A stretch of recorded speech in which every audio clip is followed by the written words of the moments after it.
En 1908, unos obreros rompieron una roca que nunca debía romperse. Detrás encontraron una cueva y 20 cruces templarias talladas en la oscuridad, todas iguales, todas perfectas, todas esperando ser descubiertas. Antes de continuar con esta crónica templaria, si te apasionan estos relatos ocultos de la Edad Media, suscríbete al canal, deja tu like y comenta abajo lo que piensas que ocurrió en esta cueva. Tu apoyo mantiene viva esta búsqueda.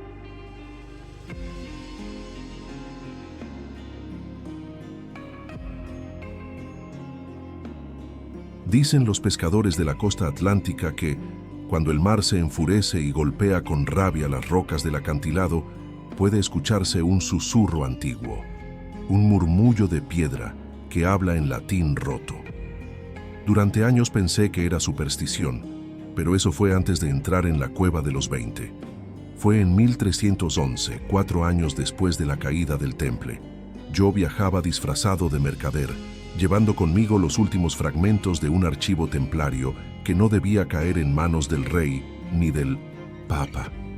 Los caminos eran peligrosos y los hombres del rey peinaban aldeas y puertos buscando fugitivos. Cada posada parecía un cepo, cada mirada una sospecha. Un anciano pescador me habló de una cueva escondida debajo de un acantilado, accesible solo cuando la marea bajaba por completo. La llamaban el vientre de piedra. Allí se ocultaron hombres que vestían blanco, me dijo, sin mencionar la cruz roja, aunque sus ojos lo gritaban. Nunca hablaban, nunca pedían nada, solo marcaban piedras y esperaban. ¿Esperaban qué? No lo sabía. ¿Esperaban quién? Yo tampoco. Llegué al acantilado en una tarde gris. El mar rugía abajo, devorando la costa. Esperé horas, hasta que la marea comenzó a retirarse, dejando al descubierto una abertura estrecha entre rocas negras llenas de salitre. Parecía la boca de una bestia muerta. Entré con una lámpara pequeña. El aire era pesado, húmedo, metálico, y entonces las vi. Cruces templarias talladas directamente en la roca. 20 de ellas. Exactamente 20. No eran símbolos improvisados.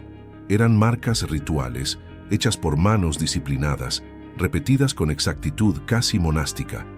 Algunas estaban nuevas, otras desgastadas por el salitre. Cada una tenía una inscripción mínima al pie, un nombre, un número, un verso bíblico incompleto. Pero lo que me heló la sangre no fueron las cruces, fue el silencio. Un silencio espeso, como si las piedras hubieran absorbido cada palabra dicha allí. En el fondo de la cueva encontré algo más. Un banco de mina de piedra con marcas de cuchillo, como si alguien hubiera pasado horas raspando la superficie. Sobre él, un objeto cubierto por algas secas. Cuando lo limpié, descubrí una tablilla de madera de roble. Tenía un símbolo templario grabado y un mensaje escrito con caligrafía temblorosa. Aquí esperamos al 20. Mi corazón se detuvo. Si había 20 cruces, ¿quién era el 20 templario? ¿Y por qué no había dejado su marca? El viento rugió en la entrada de la cueva. La lámpara parpadeó. Y por un instante, solo un instante, escuché algo detrás de mí. Unos pasos lentos, arrastrados, como si alguien más estuviera allí abajo, esperando desde hacía mucho tiempo. No estaba solo. La cueva no estaba vacía. Y las cruces tampoco. El sol aún no había tocado plenamente la cima del acantilado cuando llegamos a la entrada de la cueva. Desde fuera parecía apenas una grieta más entre tantas, una boca oscura perdida en la inmensidad de rocas erosionadas por el viento del Atlántico. Pero algo en ella se sentía distinto, como si respirara. El hermano Alderic fue el primero en notar una anomalía. «Mirad la piedra», dijo en voz baja, y todos guardamos silencio. A un lado de la entrada, casi borrada por siglos de lluvia y sal, aparecía tallada una cruz patada, una cruz templaria, profunda y firme, hecha no con herramientas toscas, sino con precisión de herrero. No era una marca casual, era un mensaje, un aquí. Un hemos estado, un todavía somos. Alderic pasó la mano por el tallado como quien toca una reliquia sagrada. «Esto no es obra de campesinos ni peregrinos», murmuró. «Fue hecha por un hermano y uno que sabía que necesitaríamos encontrarla. Yo, Lázaro, escriba y custodio de la misión, di un paso adelante. La cruz, vista de cerca, tenía algo extraño. Estaba compuesta no por líneas rectas, sino por 20 incisiones pequeñas, casi invisibles, dispuestas alrededor de los brazos de la cruz.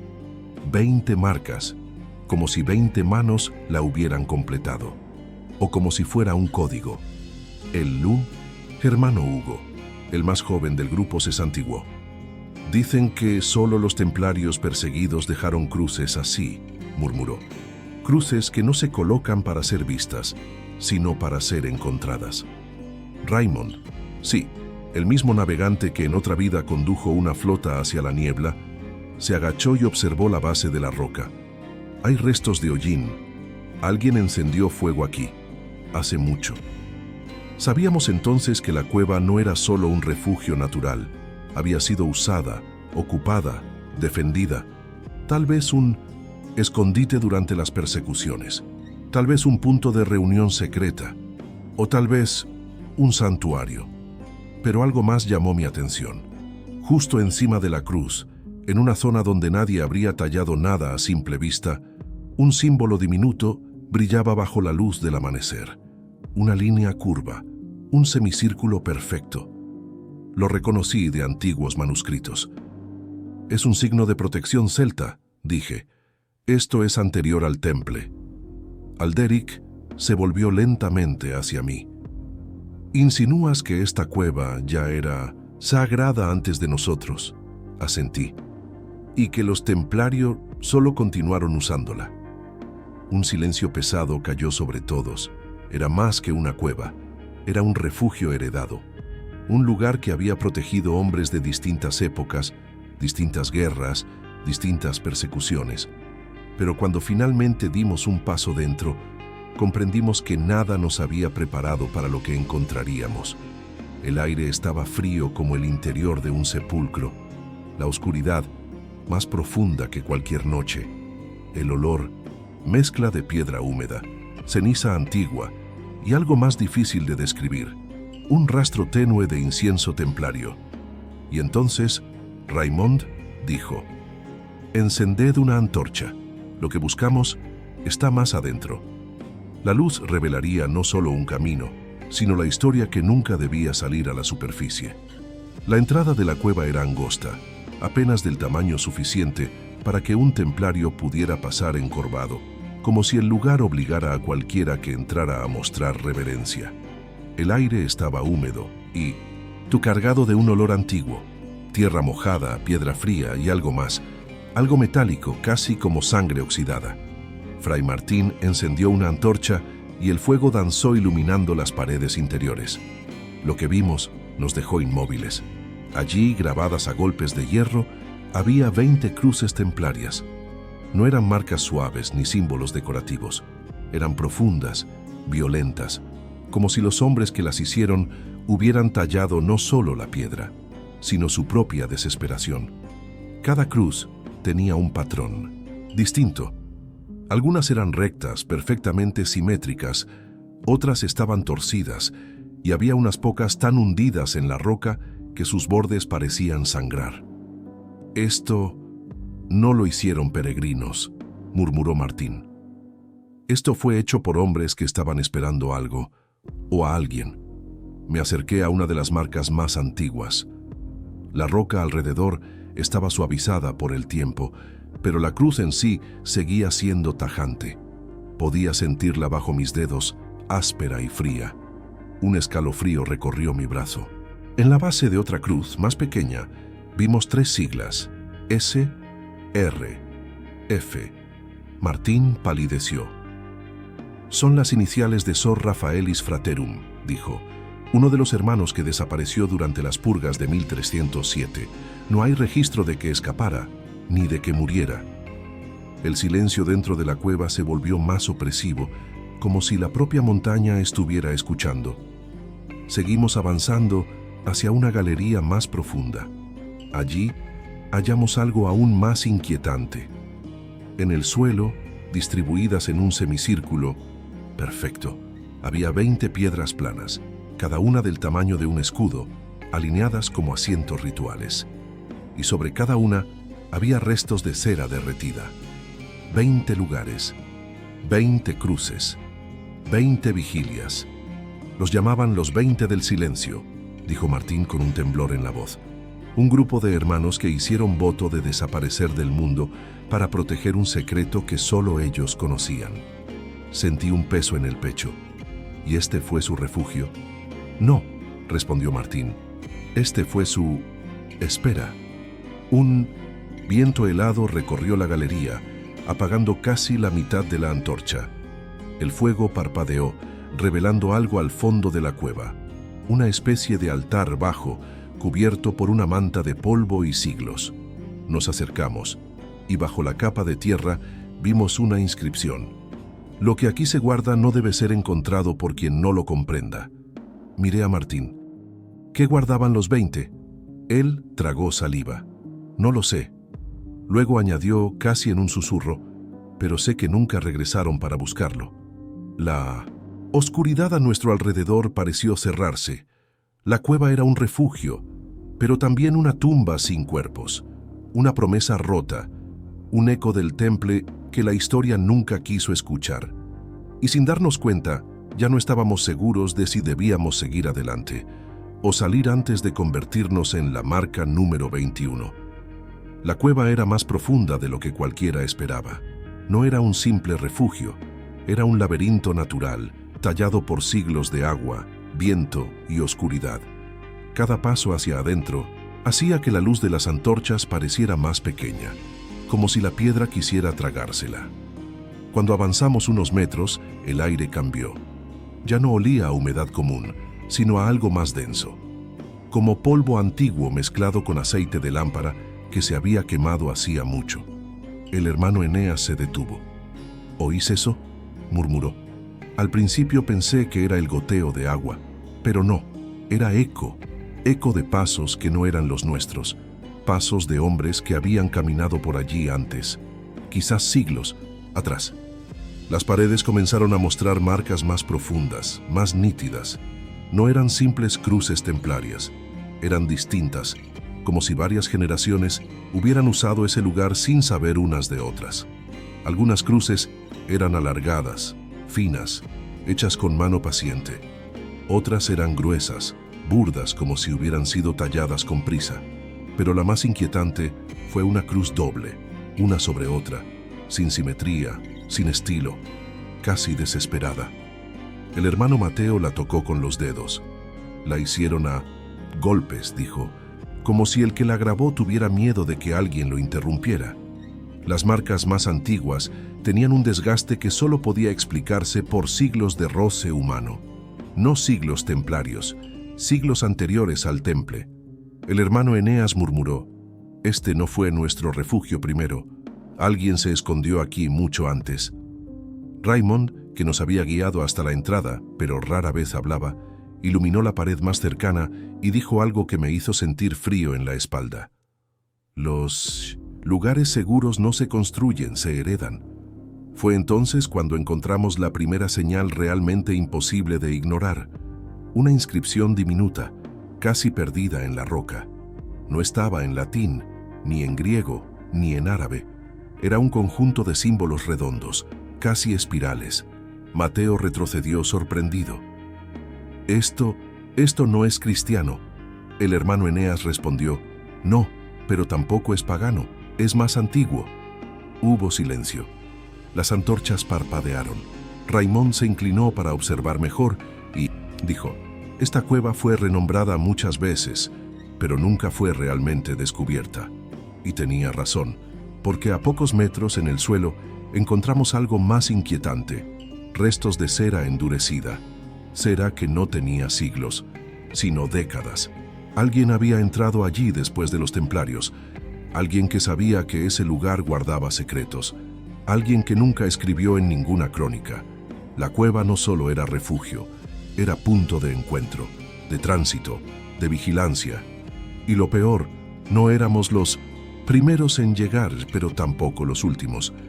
La cueva no era grande, pero tenía una profundidad que desafiaba la lógica. No importaba cuántos pasos diéramos, el sonido de nuestros propios pies parecía perderse antes de llegar a las paredes. El prior Bertrand encendió otra antorcha. La luz tembló proyectando sombras largas que parecían estirarse hacia nosotros como brazos del pasado. «No habléis», murmuró. «Aquí las palabras regresan diferentes». No entendí al principio, pero pronto lo comprobé. Cuando uno de los hermanos tosió, su propio eco no volvió igual. Regresó más grave, más lento, como si alguien lo imitara desde más dentro de la cueva. Pero no era eco, no, era respuesta. Avanzamos unos metros más hasta llegar a un corredor estrecho, donde las cruces talladas se multiplicaban como estrellas en un cielo de piedra. Algunas eran grandes, otras diminutas, una sobre otra, otras inclinadas, otras rectas. Parecía un rosario infinito esculpido con urgencia por manos que temblaban. «Estos símbolos no fueron hechos en un solo día», dijo el prior. «Cada grupo que se ocultó aquí dejó su marca y también su testimonio». Mientras examinaba una de las cruces más antiguas, gruesa, profunda, casi desgastada por el tiempo, ocurrió algo que me heló la sangre. Un murmullo muy leve como un susurro entre dos piedras. No era viento, no podía ser viento. La cueva estaba tan cerrada que no había lugar para corrientes de aire. «¿Lo habéis oído?», pregunté. Raymond asintió, aunque su rostro permanecía tenso. «No miréis atrás», dijo el prior. «Aquí jamás se mira atrás». Seguimos avanzando. Las paredes se estrecharon aún más, obligándonos a caminar de lado. En un punto encontré una serie de símbolos distintos de las cruces, líneas entrelazadas, pequeños círculos y un dibujo que parecía un ojo cerrado. «¿Qué significa esto?», pregunté. El prior Bertrand respondió: «Es una señal antigua, tan antigua que ya no pertenece a nosotros, pero los templarios que llegaron aquí hace casi 100 años, la encontraron y la respetaron». Raymond levantó la antorcha y la acercó a la roca. Entonces la vimos. Una frase tallada, casi borrada por el tiempo. «Non sont 20, sed qui manent». No son 20, son los que permanecen. Mi pecho se cerró.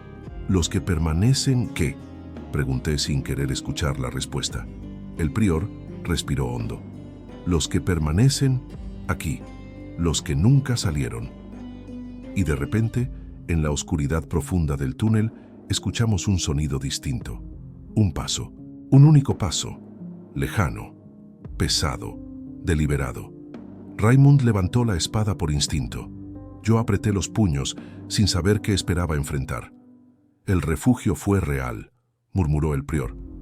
Pero no todos lograron escapar cuando regresaron los cazadores. El sonido volvió. Otro paso, más cerca. Y entonces las antorchas parpadearon como si un soplo invisible pasara entre nosotros. No era viento, no había viento. Era algo más, algo que no deseaba que avanzáramos, o algo que esperaba desde hacía siglos que alguien volviera a entrar. El prior, con la voz más baja que nunca, dijo: «Seguid, no temáis a los muertos, temed a los que nunca encontraron salida». El interior de la cueva se hacía cada vez más estrecho, como si la montaña estuviera respirando lentamente, empujándonos hacia su corazón de piedra. Nuestras antorchas proyectaban sombras alargadas sobre las paredes, sombras que parecían moverse con vida propia. El aire era más frío que afuera, pero no un frío natural. Era un frío que parecía salir de la roca misma, como si algo antiguo estuviera durmiendo en las profundidades. Fuimos avanzando en fila, y a cada paso nuevas cruces aparecían, algunas altas como un hombre, otras pequeñas como el dedo de un niño. No estaban organizadas ni alineadas. Eran marcas repetidas, desesperadas, colocadas en cualquier hueco disponible, como si los templarios que habían estado aquí hubieran tenido prisa, o miedo, o ambas cosas. Frente a una de las paredes, el prior se detuvo. Esto no son simples. Cruces, murmuró inclinando la antorcha para iluminar mejor. Aquí hay un patrón. Miré de cerca. Las cruces estaban agrupadas de 20 en 20, exactamente 20, siempre 20. 20 filas, 20 columnas, 20 conjuntos. Como el nombre de la cueva, susurré. Raimond asintió. La cueva de los 20 no fue llamada así por casualidad. Este era un refugio para un grupo reducido, 20 en total, un número que se repetía por tradición, por estrategia o por miedo a algo que no debía entrar aquí. Una inscripción más profunda llamó nuestra atención. No era solo cruz, era un símbolo más complejo, formado por 4 líneas que se entrelazaban en el centro. Parecía un sello, tallado con más fuerza que los demás. Dijo el prior, tocándolo con la punta de los dedos. Este es un símbolo de cierre. ¿Cierre?, pregunté.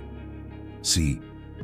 Los templarios lo usaban para marcar lugares que no debían volver a abrirse. Un escalofrío recorrió mi columna. Si aquel era un refugio, ¿qué habían encerrado? Seguimos avanzando hasta encontrar un hueco más ancho, una especie de cámara interior. Allí las cruces estaban acompañadas por algo más. Palabras medio borradas, talladas en latín apresurado. Nemo intrat, nadie entra. Servate lumen, proteged la luz. Y la más inquietante, non sumus soli, no estamos solos. El prior se arrodilló para leer mejor las inscripciones. Sus labios se apretaron. Estas marcas no fueron hechas para guiar, susurró. Fueron hechas para advertir. Detrás de Mindosta, nosotros un viento helado recorrió la cueva. Pero no había entrada abierta por donde pudiera haber entrado. No había túneles laterales, nada, solo roca y un aire que parecía moverse como si respirara. Raimond levantó su antorcha hacia la oscuridad. Esta cueva no fue solo un refugio, fue una prisión. Y los 20 no estaban protegiéndose del mundo. Se volvió hacia mí. Estaban protegiendo al mundo de lo que está aquí. La antorcha tembló en su mano. Pero el fuego no era el que temblaba. Éramos nosotros.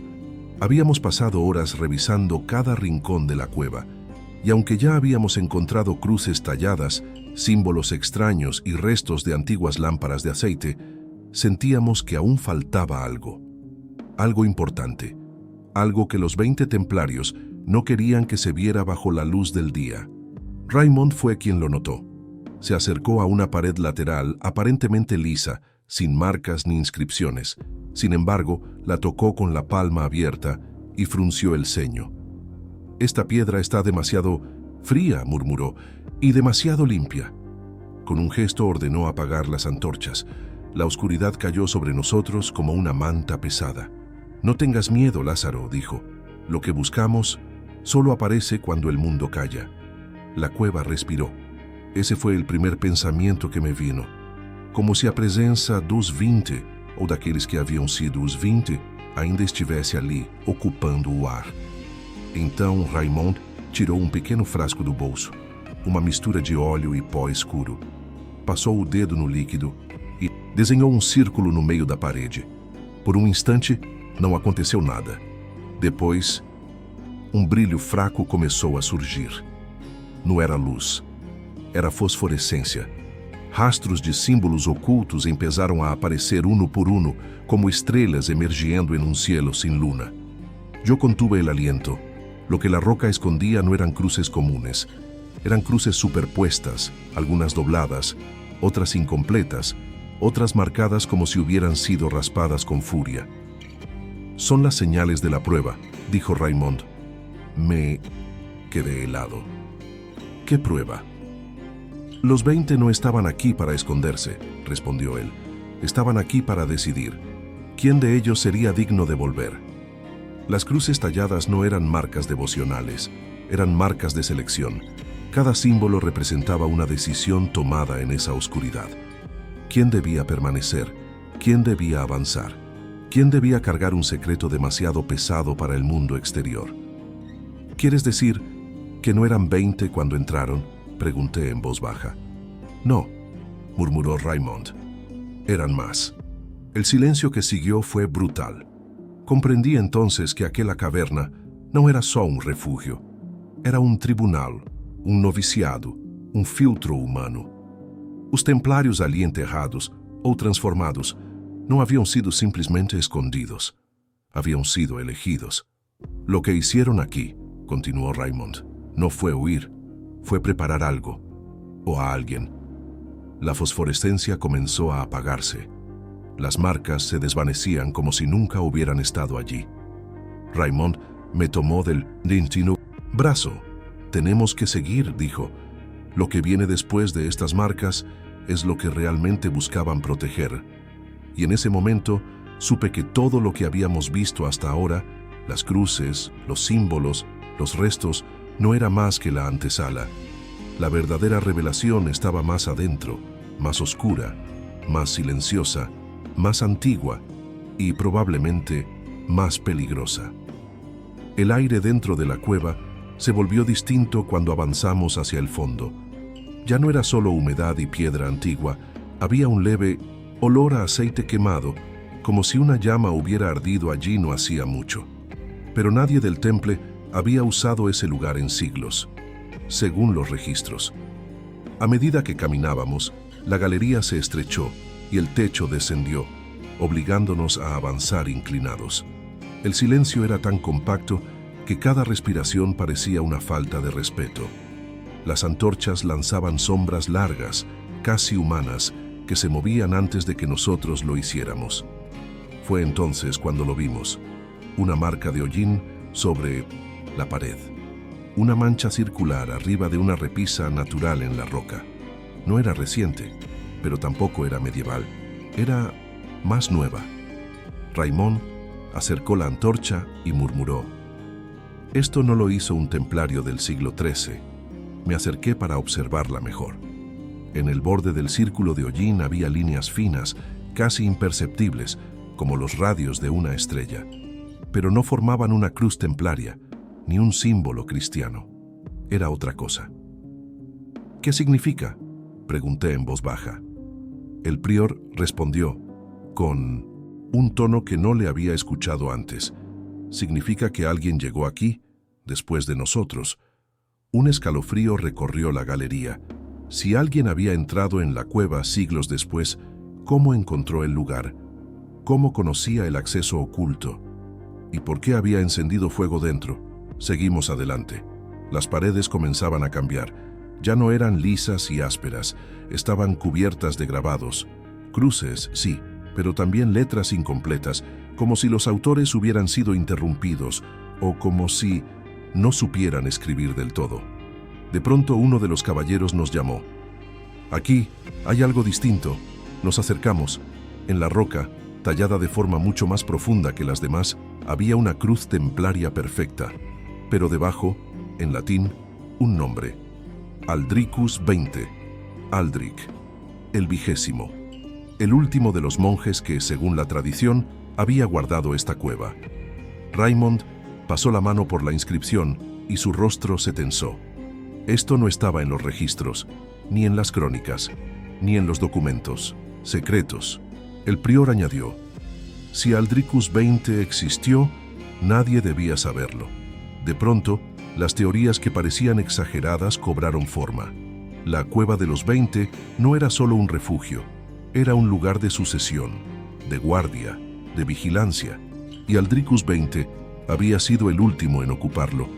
Pero lo inquietante no era la cruz perfecta ni el nombre tallado. Lo inquietante era que la piedra alrededor del grabado estaba lisa, como si alguien la hubiera pulido hace apenas décadas o años. Me di cuenta de algo. No estamos viendo historia antigua. Estamos viendo un mensaje dejado por alguien que sabía que la cueva sería encontrada. Un mensaje que no debía existir. Un mensaje que nos obligaba a hacer la pregunta que ninguno quería pronunciar. ¿La guardia templaria realmente terminó?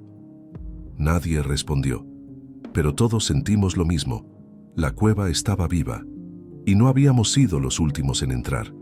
La noche había caído sobre la colina como un manto espeso. No había luna, ni estrellas, ni viento. Solo un silencio tan profundo que parecía absorber cada pensamiento antes de que pudiera convertirse en palabra. Descendimos hacia la entrada de la cueva con antorchas temblorosas, cuyos reflejos naranjas parecían más frágiles que nunca. Raymond caminaba adelante, apoyando una mano en la pared como si reconociera cada grieta. Las marcas talladas se multiplicaban cuanto más avanzábamos. Cruces inclinadas, símbolos trinitarios rotos, líneas paralelas que parecían contar algo, pero cuyo orden se nos escapaba. Era evidente que no estaban hechas en un solo periodo. Había cruces antiguas, muy antiguas, casi borradas por el tiempo, y había otras más recientes, demasiado recientes. ¿Los 20 regresaron aquí?, pregunté en voz baja. No todos, respondió Raymond. Algunos murieron antes de tiempo, otros prefirieron no volver. La manera en que lo dijo me heló la sangre. La cueva se abría ante nosotros en una cámara principal, tan alta que la luz de las antorchas no alcanzaba el techo. El aire olía a humedad, hierro y algo más, algo parecido a ceniza vieja. En el centro había un círculo de piedras negras. En cada una cruz diferente, 20 en total. Este era su juramento, dijo el hermano Milo. El que caía en batalla tenía su marca encendida con fuego. El que sobrevivía la dejaba en silencio. Me arrodillé junto a una de las piedras. La superficie estaba caliente, no por fuego reciente, sino como si guardara memoria, como si aquella cruz hubiese sido marcada con el peso de una vida entera. De pronto el eco de la cueva comenzó a devolvernos nuestros propios movimientos con un retraso extraño. Cada paso, cada respiración rebotaba y volvía más profundo, más grave, más humano. Mis manos temblaron. Sentí como si alguien caminara detrás de mí, aunque sabía que la cámara estaba vacía. ¿Lo escuchas?, susurró Raymond. Por eso, esta cueva fue sellada. Por eso, no querían que nadie más entrara. Me quedé inmóvil. Entonces lo oí. No era viento, no era agua, no era eco, era un susurro antiguo cansado como de hombres que no habían hablado en siglos. Regresad. No hemos terminado. Las antorchas crepitaron. La piedra vibró bajo mis rodillas y las cruces parecieron moverse bajo la luz. Uno de los templarios retrocedió, murmurando una oración entrecortada. Raymond extendió una mano, obligándonos a mantenernos firmes. Son los 20, dijo. No descansan, no pueden. El círculo de piedras comenzó a brillar con una luz tenue, rojiza, como si algo enterrado muy profundo estuviera despertando. Y en ese instante comprendí que la cueva no había sido un refugio. Había sido una prisión, un sello, un lugar donde los 20 templarios dejaron no solo sus cruces, sino algo de sí mismos que jamás abandonó ese lugar. Debemos salir, dijo Raymond finalmente, antes de que lo que ellos guardaban despierte del todo. Mientras subíamos por el túnel estrecho, las voces continuaron. No gritaban, no suplicaban, solo llamaban, lentamente, pacientemente, como si supieran que algún día alguien volvería a abrir aquella cueva. Durante toda la noche, el viento golpeó la entrada de la cueva como si quisiera arrancarla de la montaña. No era un viento natural, había un ritmo en él, casi un lamento repetitivo que resonaba entre las piedras como un rezo antiguo. Los 20 templarios permanecieron en silencio, sentados en círculo, mientras el hermano Uriel sostenía entre las manos la cruz recién encontrada en las grietas.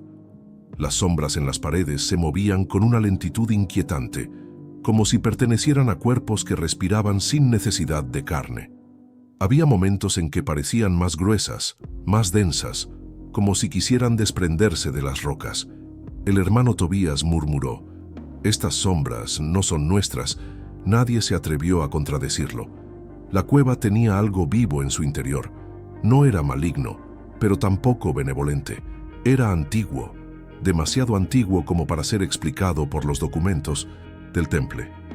Cuando la lámpara de aceite titiló y casi se apagó, el hermano Samuel se levantó y dijo: «Esta cueva no fue un refugio por casualidad. Fue elegida porque aquí alguien ya había estado antes de nosotros». El hermano Uriel colocó la cruz tallada en el suelo. La piedra, al tocar la roca, emitió un sonido grave, suave, casi como un gemido. Todos se quedaron inmóviles. Entonces ocurrió algo que ninguno esperaba. Las 20 sombras proyectadas por los caballeros se unieron en una sola. Las Munongsepu paredes quedaron oscuras, pero en el suelo se formó una sombra única, redonda, pulsante, como si fuera el eco de algo enterrado bajo la montaña. Un murmullo recorrió la cueva, no proveniente de ninguno de los templarios. «¿Escuchaste eso?», susurró Mateo. Uriel asintió. La cueva responde cuando la cruz toca la tierra. La sombra común comenzó a moverse lentamente hacia la grieta donde habían encontrado el objeto. Era como si algo dentro de la montaña quisiera recuperar lo que había perdido siglos atrás. En ese instante, un estruendo sacudió la cueva entera. Trozos de roca cayeron del techo y la grieta comenzó a ensancharse. El hermano Esteban gritó: «La montaña está despertando», pero no era un derrumbe. Era como si la montaña estuviera respirando. La grieta se abrió lo suficiente como para revelar un pasadizo angosto descendiendo hacia la oscuridad absoluta. Un aire frío, húmedo y antiguo salió de allí, como el aliento de algo que había dormido demasiado tiempo. Raymond, el más veterano, tomó la cruz tallada y, sin pedir permiso ni esperar consenso, dio un paso hacia el nuevo túnel. «Si esta cueva guardó a 20 hermanos antes que nosotros», dijo, «entonces lo que ellos buscaban aún sigue allí».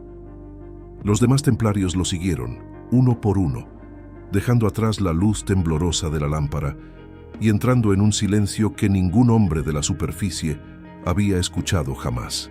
Y así, los 20 caballeros comenzaron el descenso hacia un lugar cuya existencia no figuraba en ningún pergamino y que no había sido nombrado por nadie desde tiempos más antiguos que el temple mismo. Un lugar donde las sombras no seguían a los hombres, sino que los guiaban. Ahora que mi mano tiembla más que la lámpara y que la humedad de esta celda se parece demasiado al aliento frío de la cueva, sé que ha llegado el momento de escribir lo que nunca quise dejar por escrito. No por falta de valor, sino por exceso de respeto. Hay lugares que deberían vivir solo en la memoria de quienes los han merecido. La cueva de los 20 es uno de ellos. He hablado ya de cómo llegamos allí, perseguidos como perros, cargando más culpa de la que realmente teníamos y menos inocencia de la que habríamos deseado. He contado cómo tallamos las cruces, una por cada hermano, no para pedir milagros, sino para no olvidar nuestros nombres cuando el miedo nos convirtiera en sombras. Y he descrito el silencio de la piedra, el goteo lento que marcaba las horas mejor que cualquier campana. Lo que no dije, hasta ahora, es que las cruces nunca estuvieron solas. Junto a cada cruz apenas visible para ojos apresurados, tallamos una palabra. No un lema heroico, no un versículo de gloria, sino aquello que cada uno temía perder. Algunos grabaron Fides, otros Frater. Uno, que apenas sabía escribir, dejó solo una letra torcida que parecía una lágrima vertical. Yo, que había copiado tantos códices, tardé más que todos en decidirme. Finalmente, tallé una palabra que me pesó más que la espada que nunca llevé: memoria. Porque entendí en aquel encierro bajo tierra que lo peor que podía pasarnos no era morir allí, sino que nadie supiera jamás por qué lo habíamos hecho. No fuimos héroes, no fuimos santos, fuimos hombres acorralados intentando salvar lo poco que creíamos digno de ser salvado. Los nombres, las promesas, las cartas que probaban que no habíamos servido solo al oro, sino también a la cruz. La cueva se convirtió en nuestro monasterio forzado y al mismo tiempo en nuestro archivo. Las noches fueron creciendo y nosotros decreciendo. Algunos murieron en silencio, con la cabeza apoyada en la roca, como si escucharan algo que los demás no podíamos oír. Cada vez que uno caía, otro se acercaba a su cruz y la repasaba con la punta del cuchillo para que el tiempo no borrara su trazo. Nadie lloraba en voz alta. Las lágrimas en aquel lugar parecían una forma de desperdiciar agua. No sé cuántos días pasaron. En la oscuridad, el tiempo se vuelve un animal sin forma. Lo único que recuerdo con certeza es el momento en que entendimos que no todos saldríamos, que algunos de nosotros estaban destinados a quedar allí, no como prisioneros, sino como guardianes involuntarios. Fue entonces cuando el más anciano de los 20, a quien todos llamábamos simplemente el prior, aunque ya no tenía abadía que gobernar, habló con una claridad que hacía tiempo no le oía. Algún día, dijo, alguien volverá a entrar aquí. No sé si serán hermanos, enemigos o curiosos sin causa. Pero si encuentran estas cruces, pensarán que fuimos mártires o cobardes. Ninguna de las dos cosas es del todo cierta. Por eso uno de vosotros deberá salir vivo, para contar la historia como fue, no como la imaginen. Sus ojos se posaron en mí, no porque fuera el más fuerte, sino porque era el que escribía. Tú has copiado vidas de santos, continuó. Ahora te toca copiar la nuestra, no en pergamino, sino en la carne del mundo. La decisión no fue mía. Los demás la aceptaron como si ya lo supieran desde antes de entrar en la cueva. A partir de ese momento, todo lo que hacíamos parecía girar en torno a ese propósito, resistir lo suficiente para que al menos uno pudiera llevar la memoria de los 20 hasta algún lugar donde las piedras supieran escuchar. La salida llegó de forma más pobre y menos gloriosa de lo que yo habría imaginado. No hubo túnel secreto ni rescate milagroso. Hubo simplemente un descuido. La patrulla que nos buscaba se cansó antes que nosotros. Dejaron de rondar. Las voces en superficie se hicieron cada vez más raras y un día el aire dejó de tener ese gusto a miedo reciente. Entonces el prior me miró y dijo, «Es ahora». No quise dejar la cueva, no porque la amara, sino porque dejarla era traicionar la única comunidad que me quedaba. Pero los hermanos se acercaron uno por uno, apoyaron la mano sobre mi hombro y sentí bajo sus dedos el peso de lo que me entregaban, su versión de la historia. No recuerdo el orden, pero sí las frases. Diles que no éramos ídolos, éramos soldados. Diles que no besábamos calaveras, besábamos reliquias. Diles que si callamos fue por obediencia, no por culpa. Y si nadie quiere escuchar, díselo a las piedras. Subí como quien nace al revés, no desde la luz hacia el mundo, sino desde la tumba hacia un cielo que me cegó. Afuera, el viento olía distinto. No había soldados, no había estandartes reales, solo árboles indiferentes y un cielo que ya no parecía nuestro. No volví a verlos. No supe cuánto tiempo más vivieron allí, abajo. Solo sé que, mientras tuve fuerzas, conté esta historia cada vez que alguien se atrevía a repetir las mentiras que el rey y sus jueces escribieron sobre nosotros. Ahora soy viejo. Mis huesos crujen como la madera húmeda de aquel refugio, y mi vista ya no distingue bien la tinta. Me resigno a que cuando yo muera, haya quienes reduzcan todo lo que hicimos a una lenda, o a una nota a pie de página en algún tratado de herejías.